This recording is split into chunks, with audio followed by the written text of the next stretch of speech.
Hello, everyone, and welcome to the Level Up Festival. Now, this is your best place to get all the information you need to level up yourself in the world of work and academia.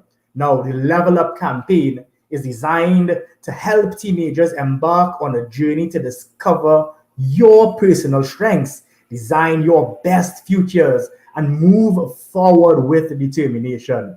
Now, I am super excited to introduce you to your host this evening, a young man very passionate about technology and the building a career in this new digital world. Jawanza, the level up space is all yours. Good afternoon, everyone. My name is Jawanza. I am 18 years of age, and at this time, I would like to introduce each and every one of you to the Level Up Festival. In this session, we'll be focusing on building a 21st century career, planning your career development. Our speaker is the dynamic Georgina Terry, and she will be speaking about, and she will be sharing some tips in the aspect of business and life. Ms. Georgina is a leadership, career performance, and business coach and has previously spoken at TEDx, and she is a well-known motivational speaker. Her purpose in this life is to assist people in living their lives and developing their business and careers by desire and design rather than default. Ms. Georgina, we are looking forward to your presentation and I cannot wait to discuss with you. The floor is all yours. Good afternoon, everyone. I am so excited and honored to be in your presence today. This is such an exciting time to be with you, the young people, the future leaders of this country. And if you choose to go abroad, the future leaders when you go wherever you go. So I'm extremely honored. Before I go into my presentation and share with you, I just first wanted to share with you something that my parents had shared with us when we were really young. They gave us this gift, a gift that just kept on giving and still gives today, and I love to give this gift on.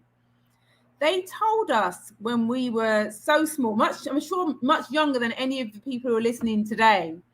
They told us that we could do anything we wanted in this world. And the only limitation is in our minds. And I really want to pass that message on to you. The only limitation between you and the future you want, the career that you want, is in here. By our parents sharing that with us, it enabled us that when we hit roadblocks, and things will happen, your career might not go exactly the way you want it to go. But if you know that the only limitation is how you think about the situation, you will keep going. When I did my A-levels, I didn't pass them all the first time, and I was devastated.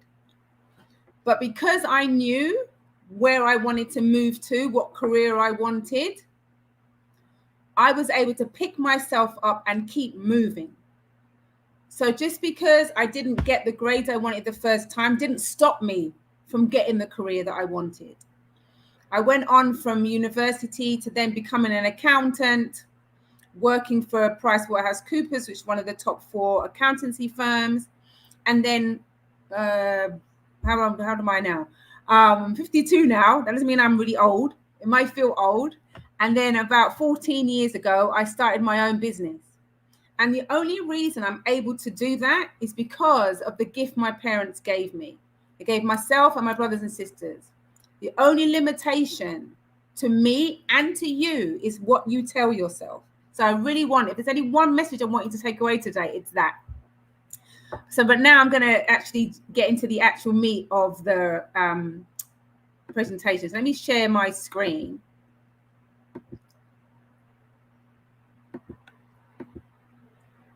All right.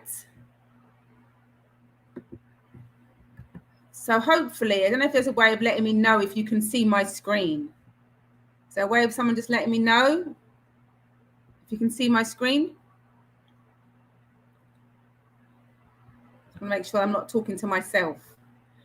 All right. Well, I'm going to assume that I'm talking to everybody. If not, someone give me a phone call. All right.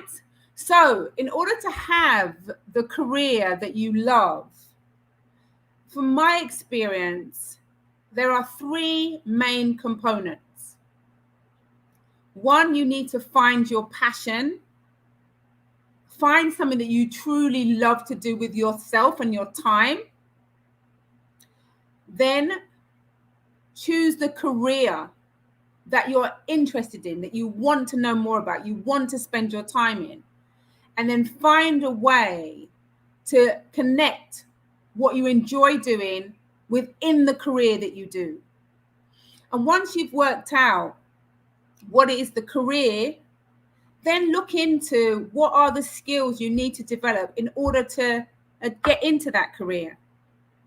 So I'll give you myself as an example. So one of the things I realized, as I said to you earlier, about my parents sharing this gift with us, that we could be anything we wanted in this world. What I realized was that a lot of people didn't know that. A lot of people did not know that you could be anything if you put your mind to it, if you decided that's what you wanted to do. And so I always want to make sure my passion was always understanding why people are doing what they're doing and enable them to find a career or something they do to help them on the journey. So even when I became an accountant, and the reason I became an accountant, I was at a careers fair and I was speaking to someone and she told me about accountancy and she said, you did not have to be good at maths. I'm not great at maths, but she also shared that as an accountant, I could work in any industry, oil and gas, retail, technology company. Well, it wasn't technology back then, but any career, any industry. Also, she shared that I could work for myself or work for a company. So I loved accounting because of the flexibility. And then I decided to look into the different skills I needed in order to become an accountant. Now, I have always enjoyed talking to people, understanding their stories, wanting them to be the best person they can be. So when I went into finance, into accounting, I still found a way to use my passion of helping people to achieve their best lives when I was an accountant.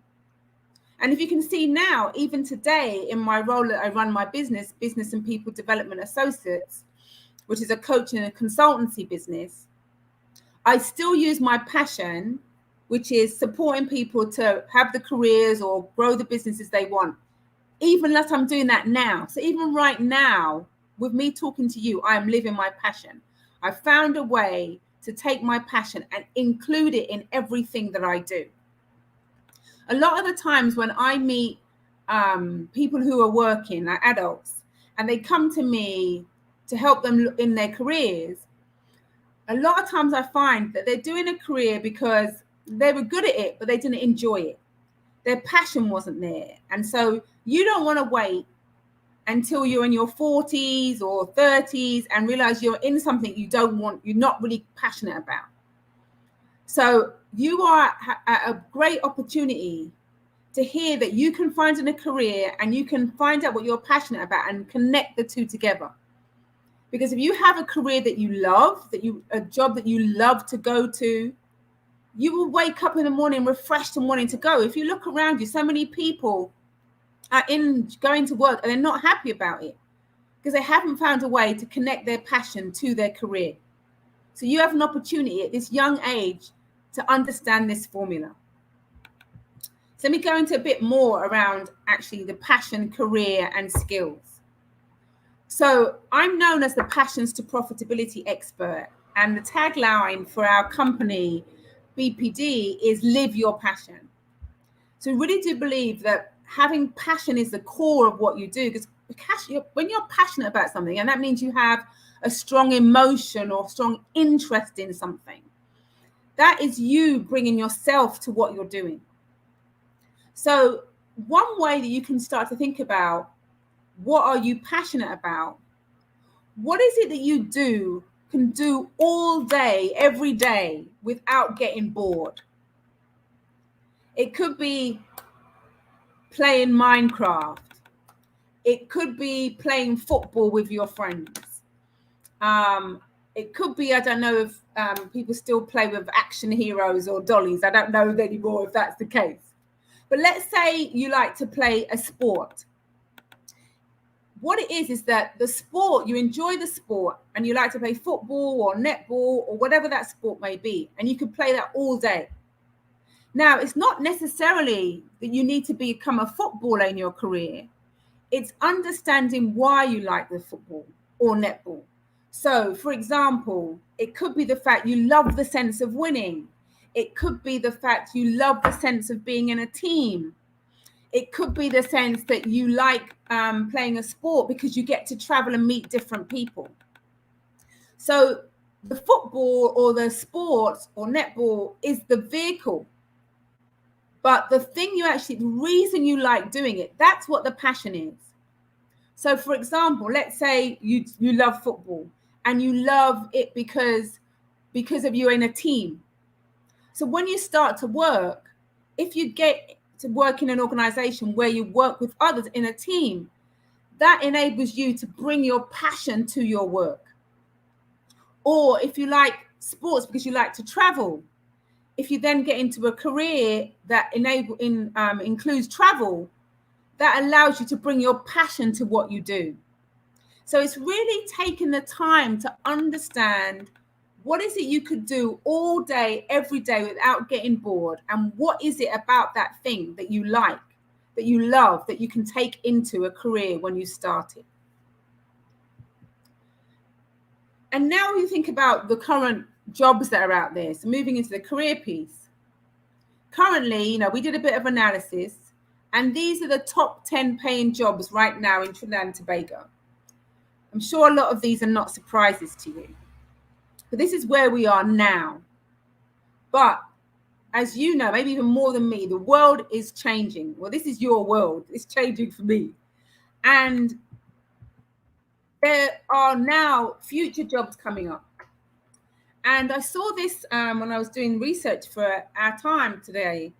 I saw somewhere it said a quote that said, it was on some YouTube posting. It said, "We are currently preparing students," that's you, "we're currently preparing students for jobs and technologies they don't yet know exist in order to solve problems that we don't even know are problems yet." So we're really stepping into this unknown. And for you, this is an exciting time because you're in a space right now in life where things are just creating and emerging in front of you. But even though they're creating and emerging in front of you, you've got to look ahead and see what's there. You do the research. So here are some of the emerging jobs globally. So you've got data analysts, artificial intelligence, machine learning specialists, big data specialists. That's people who take all the data that comes through all the different technologies and understand it and interpret it. You've got digital marketing specialists. So when you think of social media and how all that information is stored through Facebook, because Facebook, I'm using Facebook as an example, collects a lot of data. And if you can use that to see, for example, I'm sure if you can have Facebook accounts actually, but let's say you go on Amazon and you look on something and then next thing these pictures keep coming up. The technology behind it has looked at what you like and is then giving you images. People who do digital marketing are looking at that data to see, John or Sarah likes this, let's market this to her or him. Then you have an organ creator. So, with 3D printing, where you can do printing and it comes out and actually like a 3D model. So people are now creating, there's jobs now as an organ creator, either through 3D printing and creating prosthetic limbs. Then you've got business development professionals, because, you know, very much people are moving into their own business and how to develop more sales and markets for new businesses.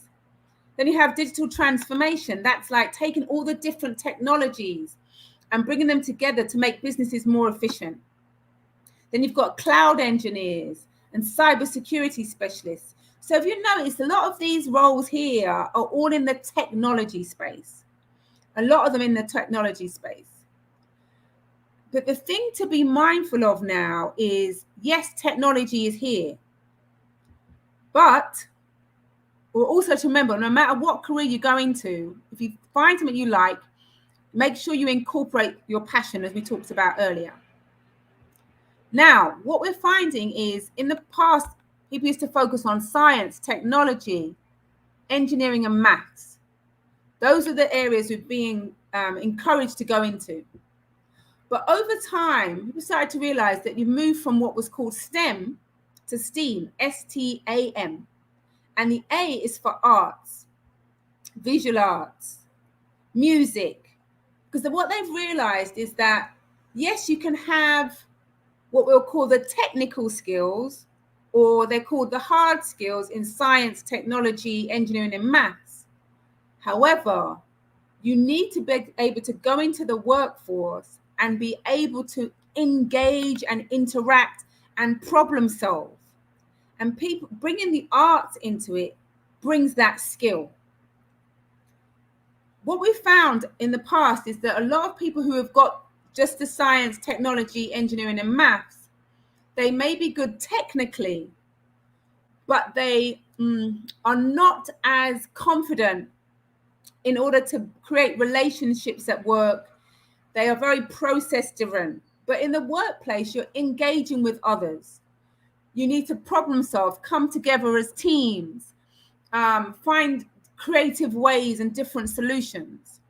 So the focus on the arts as well, bringing in what they call the softer skills, and I actually prefer not to call them the soft skills, to call them the relevant skills, are helping people like young people now understanding that the workplace is for interaction, problem solving, creativity.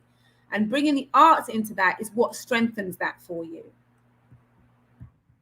My screen's stuck. Sorry. Sorry, my screen just stuck there.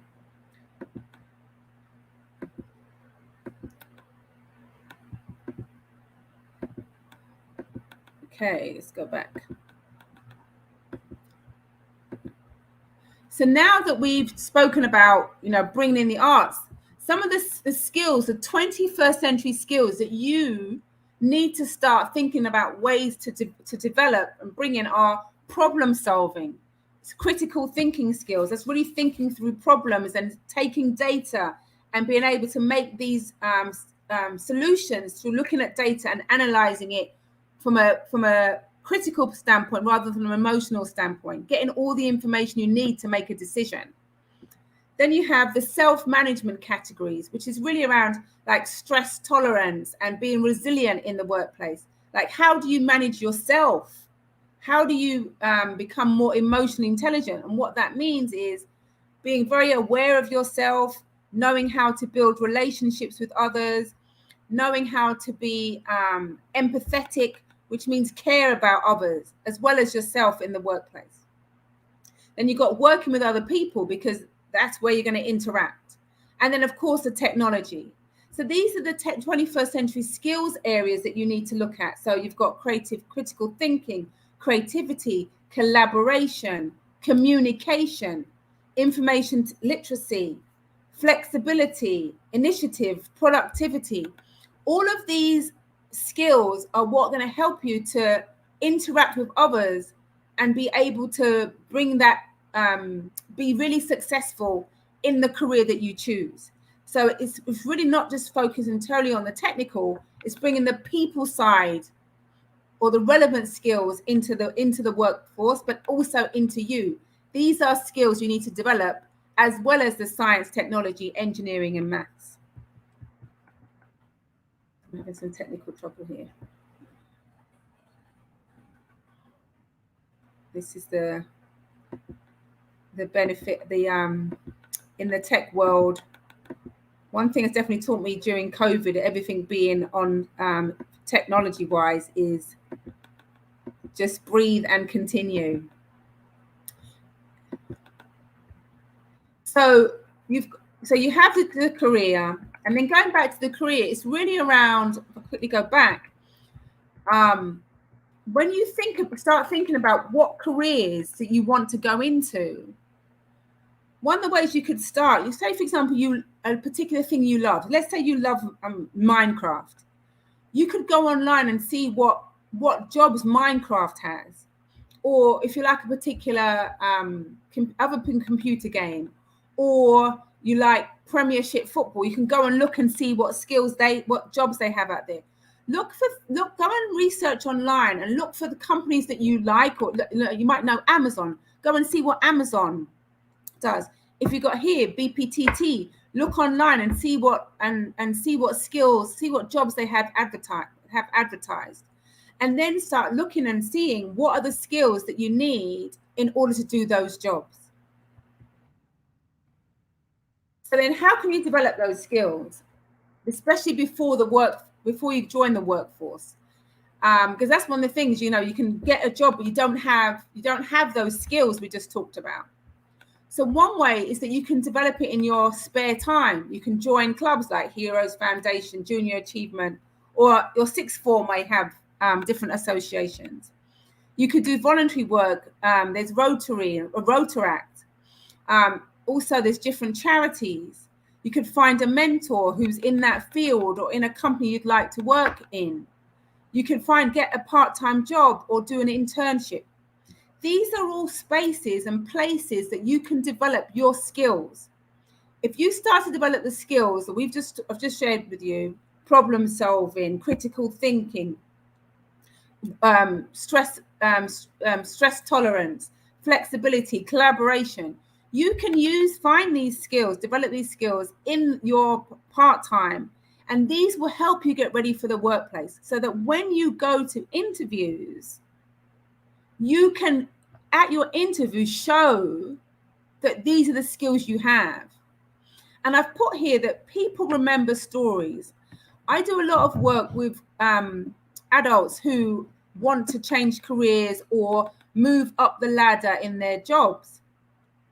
And in helping them prepare for interviews, I say to them, think of the skills you do, but turn them into stories. And when I say stories, it means real stories, like examples of how you've collaborated, examples of how you've done communication, examples of critical thinking. So, for example, you could maybe be in a club, and you say, well, how I've demonstrated collaboration is because I was the team captain, and by being the team captain, I was able to bring the team members together and lead them in a particular way. Adaptability, we had to move from this school to that school, and I was able to show that I was adaptable. Or we started a project in school, and I was able to show through that project, this is how I was able to demonstrate how flexible I was. So think of examples to demonstrate the skills that you have by creating stories around them. When you create stories, people remember stories more than they remember just saying, oh, I'm great at being creative. People remember that. They'll go, remember the young lady, or remember the young man who said, I was able to collaborate with my sixth form team on this particular project, and I was able to pull people together from different schools in order to achieve this thing. They will remember that story that you told. And then lastly, I want to leave you with, yes, we're talking about career, but I think it's really important to make sure that you, as you grow, as you develop, that you bring in all areas of your life. And there was a speech that was done, and it said, imagine that your life has 5 balls and you're throwing them in the air. There's work, there's family, there's health, there's friends, and soul. What happens over time, you spend a lot of time in work, but the work ball is rubber, it will bounce. But the health, soul, family, and friends balls are glass. And therefore, if you don't take care of them, they can either be damaged or bruised or cracked or shattered. So as you develop yourself in your careers, also remember there are other parts to you. Make sure you take care of your health. Make sure you take care of yourself spiritually. Make sure you connect with family and friends, because these are all aspects of your life. And once you're really focused on all aspects of your life, you'll enjoy your life as a whole. You will also be able to really enjoy your career, because you will be tapping into your passion. You would have developed the right skills, and you will be doing a career that you really enjoy, as well as enjoying all the other aspects of your life. So that's the message I wanted to leave with you. Make sure you look at all aspects of your life and ensure that you connect your passion to the career that you want. And when you find out that career that you want, you develop those skills in that area, not just the technical ones, but also the softer skills to help you on this journey called life. Thank you.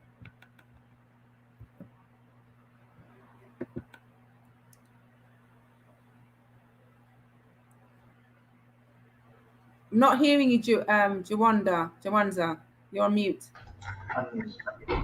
Oh, sorry. Technology again. But anyway, thank you very much, Ms. Georgina, for that wonderful presentation. At this time, I would like to bring in a wonderful friend of mine. Her name is Paola. Paola, come and join us on this discussion at this time. Hello everyone, my name is Paola. Hi. And wow, Miss Georgina, that was amazing and so true, right? And I really would like to ask you if when you're planning a career, right, it is necessary to have a I'm not plan. hearing you very well. Your voice is quite low. It is necessary to have a plan B when you're planning a career. Necessary to have a plan B? Yes. That's a good question. That's a good question. I would say yes, have options. Always have options so that you know the field you want to go in, but look at different options and see what other areas are open and available.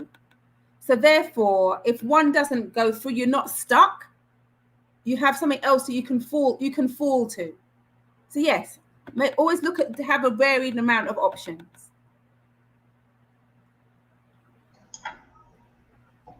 Paola, what a nice question. Ms. Georgina, my question to you is, like, I'm a young coder in the Caribbean. I'm now learning how to code and whatnot. What advice would you give to persons like me, like, in terms of, like, how to get inspiration, like, because you don't normally hear people doing these things in the Caribbean. So I would like to ask, Wonderful. what would you say to those, to the young folks, like, where to find motivation, how? Wonderful. Yeah. So you can look at people who've gone on this path already and understand their story. So don't just focus on the technical piece. Look at their story. Use their stories as inspiration. What they've had to overcome to get to where they are. That's one. Join online forums. So the thing is, yes, you say you're in Trinidad and Tobago, but because of technology, you can join groups. The world is flat now. You can join groups all over the world and tap into those groups and get the inspiration from others around the world who are in the same, going along the same journey as you, and use that. I think a lot of times people feel they need to be on their own, but you don't need to be on your own.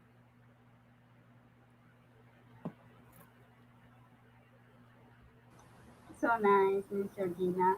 And I would like to ask you, but how will we know what is our ideal career? Because sometimes we like so many careers and we don't know which one is the best one. So how will we know? That's a nice one. So when you think about the actual career, what is it that you like about it? Because I say to people who come to me who ask for a career advice, but first, don't worry about what the job is called. Know what you like to do. What is it you like to do with your time? What kind of environment do you want? Do you want to work in a big company, a small company? You want to work with technology. You want to work with people. You want to work in, medicine. You want first to understand that, and then look at the job descriptions, and see, as you look at the job description, see what the actual responsibilities are. It might say working in teams. It might say travel. It might say doing research. So look at what the job responsibilities are first, and then look at the title, because sometimes it's the responsibility. People can call things all different things. You can say technology specialist, but look at the actual details of the job description and say, oh, I'd like to do these things, because this is what you're going to be doing for the next year, 2 years, 3 years, however you're going to be there. So see, in that job description, would I want to be doing this every day?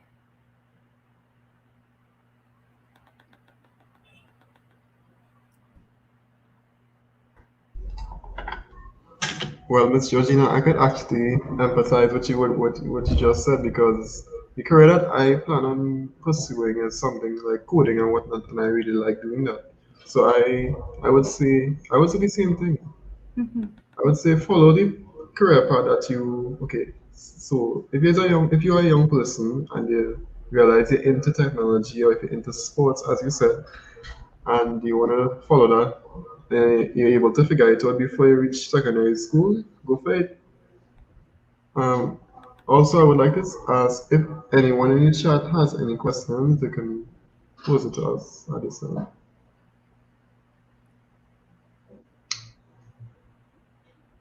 Oh, Miss Georgina, Yes. in the meantime, I would like to ask you, how did you get into the whole accounting field? Because I'm not just a coder. I did like the whole business subjects in school Okay. and these things. So I have a little knowledge on the whole accounting and econ and all that. And all that. Yeah. So like I said earlier, I liked the idea of accounting.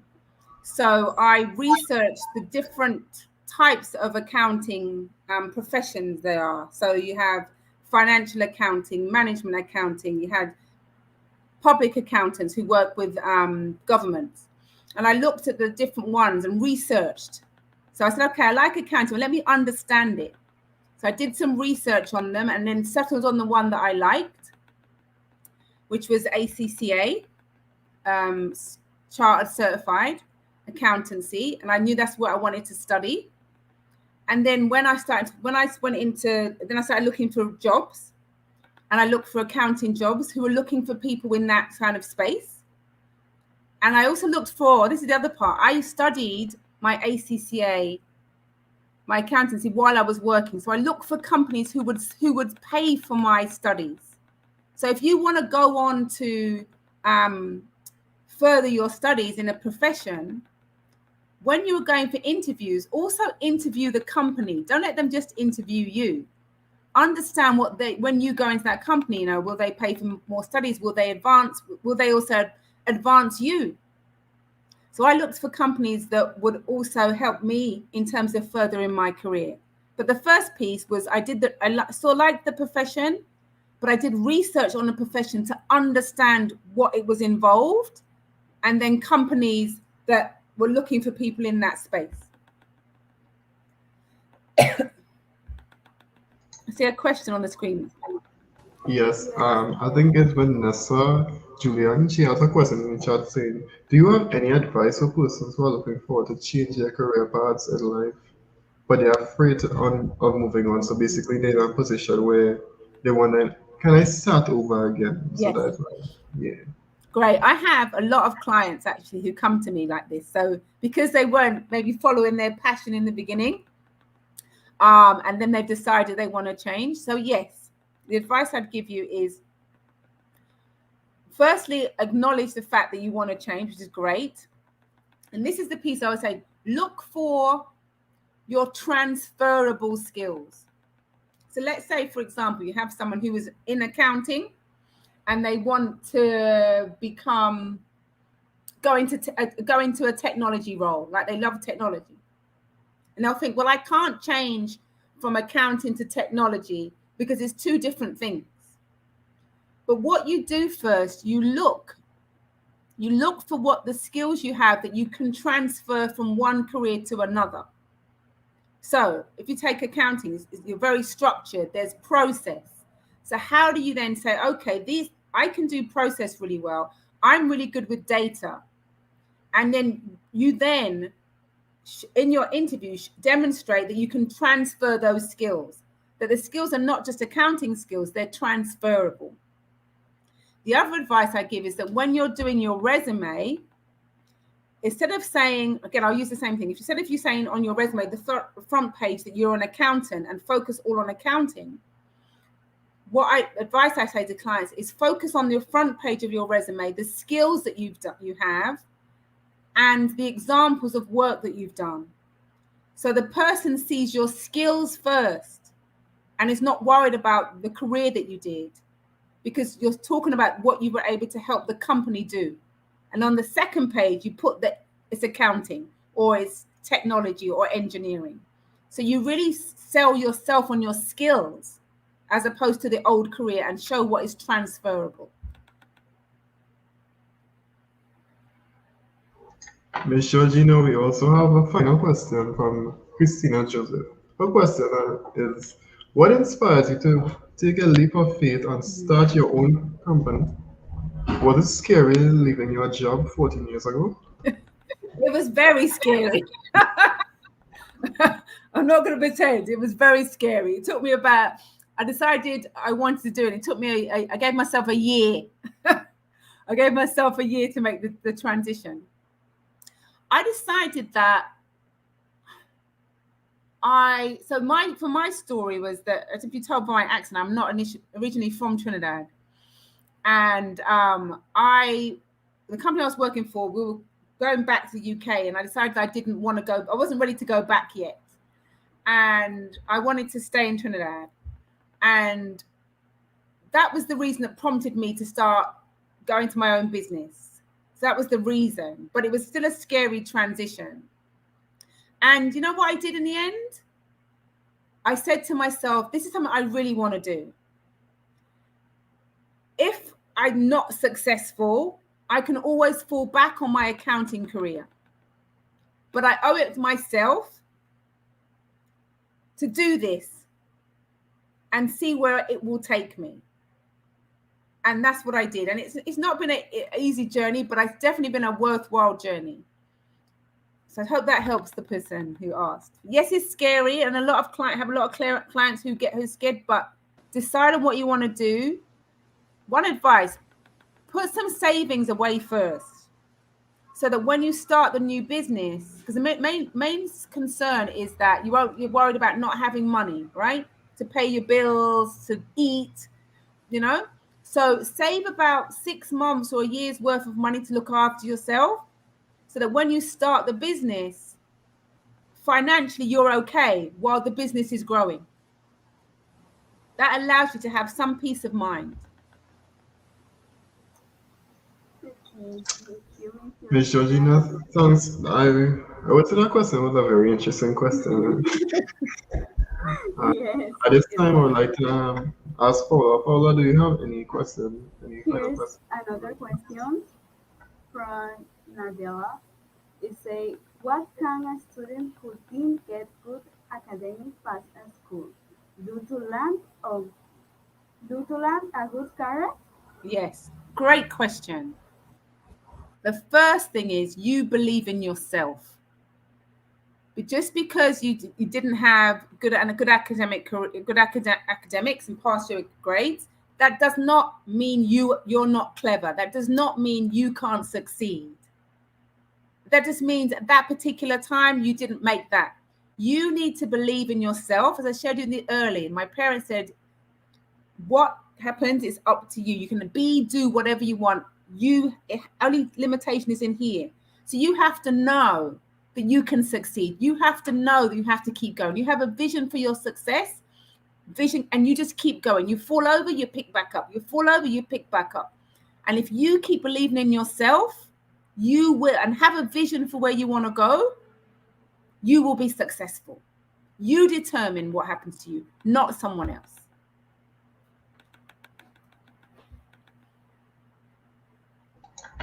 Thank you very much, Miss Georgina, for that excellent presentation. Paula, I would also like to thank you very much for your lovely questions. And also, not just Paula and Miss Georgina, also the chat. Thank you very much for those wonderful questions. I'm sure Miss Georgina enjoyed it. At this time, I would like to thank all our sponsors, the Heroes Foundation, Create Future Good, We Say Yes Organization, the Caribbean Male Action Network, CariMAN, and the Zinc Network with support from the United States Embassy in Trinidad and Tobago. Thank you everyone for joining. Check out more on the Level Up Yourself Facebook, levelup.com, levelupyourself, sorry, .com. Thanks.